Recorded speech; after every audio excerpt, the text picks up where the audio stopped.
ओबीसीला सुखानं आणि खावद्या मराठ्यांना सुद्धा सुखानं. हिंदुत्वाच्या जीवावरती गरीब ओबीसीचं आणि गरीब मराठ्यांचं वाटोळं करणाऱ्या दलालांनी जरा थांबा. खाऊ द्या आम्हाला गरीबाच्या ओबीसीला आणि गरीबाच्या मराठ्याला. आरक्षणातून आम्ही पुढे जातोय. तुमच्या राजकारणापायी हे आरक्षण चॅलेंज कर, ते कर. तुम्ही आमचं प्रत्येक वेळेस वाटोळं करत राहिलं तर मी सुद्धा थांबत नसतो. मी 1994चा JR सुद्धा चॅलेंज करल. मी सगळं आरक्षण चॅलेंज करल.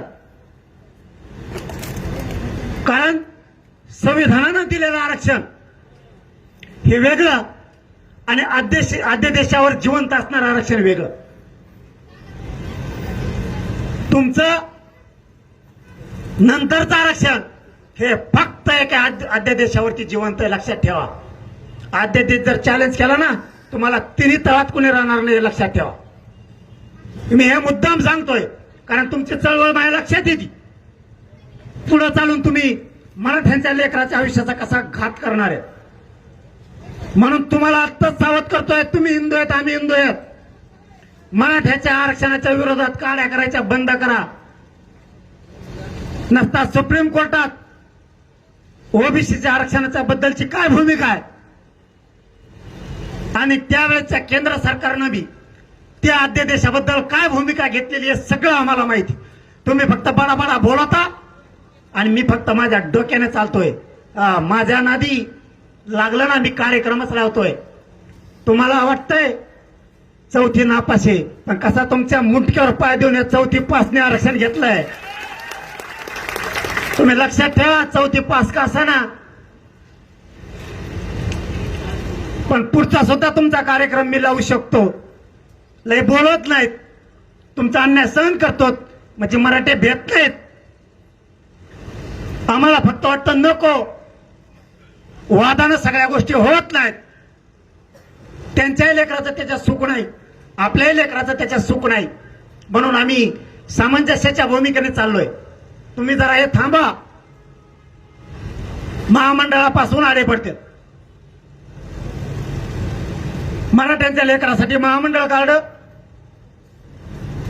लगेच या लेवलला उठला. त्या टायमाला तेव्हाच उठतो. त्यांना नका देऊ, नये तर मला बी द्या. तुला म्हणलं का मी घेऊ नको. आम्हाला 1000 कोटी दिले, तू 10,000 कोटी घे, काय अडचण आहे आम्हाला. आमच्या पुढे बापाचे वावर ऐकून द्यायचे आणि आम्हाला जे महामंडळाला पैसे दिले जाते तो पुढे बापाचे वावर ऐकून दिलेत. आम्हाला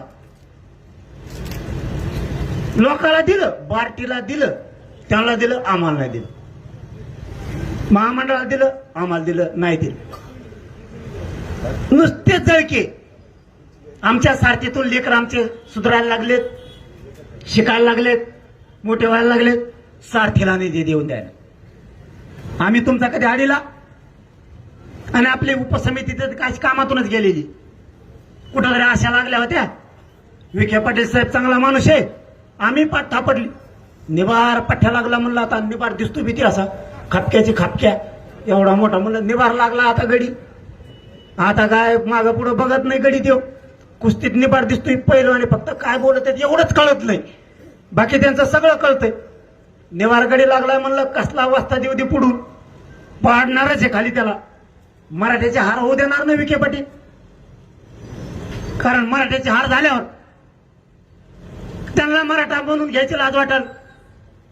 उपसमितीवरती जबरदस्त माणूस बसलाय, JR काढलाय, नाव कमवतील. JR काढला, उपसमितीचा अध्यक्ष कुठे मिळत लागाल. ते नुसतं जलसंधान उकरीत आहे. उकडून पोकल्या आणल्या तर कोणाच्या वाड्यात टाकी देत उकरीलं.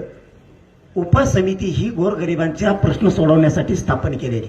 उदाहरणार्थ एखाद्या प्रकरणात जर समिती नेमली गेली तर त्या समितीचं काम असतं त्या प्रकरणाच्या निगडीत सगळ्या गोष्टी बाबी संबंधित सरकारला अहवाल देऊन सरकारच्या निदर्शनास आणून द्यायचे. आमची समिती काय करते, महामंडळाला किती पैसे आहेत समितीला माहित नाही. समितीचा अध्यक्ष कोण, विखे पाटील साहेब. सारथीला किती बजेट आहे माहित नाही. सारथीमध्ये किती योजना होत्या का बंद केल्या उपसमितीच्या अध्यक्षाला माहित नाही. परदेशात पोरं 75 जात आहेत, आकडा 40 वर आणला का? उपसमितीच्या अध्यक्षाला माहित नाही. एनएमएस योजना का बंद केली अध्यक्षाला माहित नाही.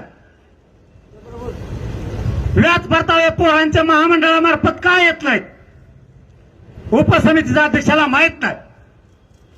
एलवाय का बंद आहेत महामंडळाचे उपसमितीच्या अध्यक्षाला माहित नाही.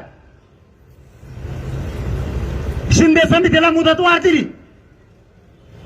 शिंदे समितीने 6 महिन्यात किती नोंदी शोधल्या? मंत्रिमंडळाच्या उपसमितीच्या अध्यक्षाला विखे पाटलांना माहित नाही. किती प्रमाणपत्र दिले उपसमितीच्या अध्यक्षाला काहीच माहित नाही. किती व्हॅलिडिटी थांबल्यात मंत्रिमंडळाच्या उपसमितीच्या अध्यक्षाला माहित नाही. वा, हे तुमचं राजकारण. सातारा संस्थाचा JR कधी काढायचा? पुण्याचा आयुक्त साहेबांनी विचारलं. आयुक्त साहेबांनी सांगितलंय, हो विखे पाटील साहेब ध्यानात ठेवा, सांगतोय सत्य.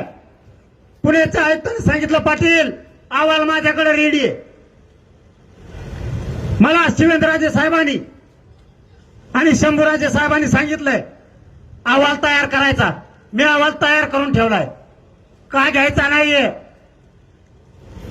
राज्य मंत्रिमंडळाच्या उपसमितीच्या अध्यक्षाला सातारा संस्थांचा अहवाल घेऊन सातारा संस्थांचा गॅझेटियरचा का JR काढायचा नाही? त्याच्यात 15 लाख नोंदी आहेत. 15 लाख नोंदीतून 42 लाख मराठा फक्त पश्चिम महाराष्ट्राला एकटा आरक्षणात जातोय. का JR काढत नाहीत? हैदराबाद गॅझेटियर याचा JR काढला. प्रमाणपत्र किती वाटप झाले, किती अर्ज आले, हे उपसमितीच्या अध्यक्षाला माहितच नाहीये. मराठा समाजाचे अभ्यासक आणि समन्वयक सातत्याने सांगतात, एक उपसमितीची बैठक संभाजीनगरला घ्या. त्या विखे पाटलाला वेळच नाहीये. समितीचा अध्यक्ष व्हायचंय, फक्त समाजाचे प्रश्न समजून नाही घ्यायचे. अभ्यासक समन्वयक सांगतात बैठक घ्या, नाही वेळ. पण जे काड्या करते, ज्यांना याची देणं घेणं नाही, यांना विशेष निमंत्रण देऊन मंत्रालयात विखे पाटील साहेब बोलतात आणि त्यांच्या संग भजे खातायत. तुम्ही पागल समजता का मराठ्याला? आम्हाला माहित नाही का तुम्ही कुठं काय करतात? या महाराष्ट्रात असंही विखे पाटील साहेब, माझ्या विरोधात कुठलंही षडयंत्र करा, तुम्ही रस्त्यावर करा तरी मला माहित होतंय. तुम्ही एका दवाखान्यात केलं तरी माहित होतंय. तुम्ही लांब रानात जाऊन जर बसले ना, तिथं जरी षडयंत्र रचलं, कट रचला माझ्या विरोधात घातपातासारखा, तरी आसपासच्या शेतात माझ्या मराठ्यांचे लोक आहेत, ते हळूच सांगतात फोन करून, पाटील इथं आमके आमके लोक आले होते. तुम्ही मंत्रालयात कोणाला पण भेटा, मला अगोदर माहित होतं कोण समन्वयक आहे, कोण अभ्यासक आहे आणि कोण कोणाला कोणत्या मंत्र्याकडे कशासाठी घेऊन गेलंय. तुम्ही कुठं पण जा, राज्यातला माझा मराठा समाज प्युअर जागा झालेला आहे. वडवणीला पेट्रोल पंपाच्या अलीकडे माजी मंत्र्याला दोन माजी मंत्र्याला कोण जाऊन भेटतोय आणि कोण भेट घालतोय आणि काय कट शिजेला जातोय. एक 15 दिवसापूर्वी मला तिथपासून माहिती आहे. कॅनॉटला कोण जातं संभाजीनगरच्या, तिथं कोण कोणाला एकामेकाला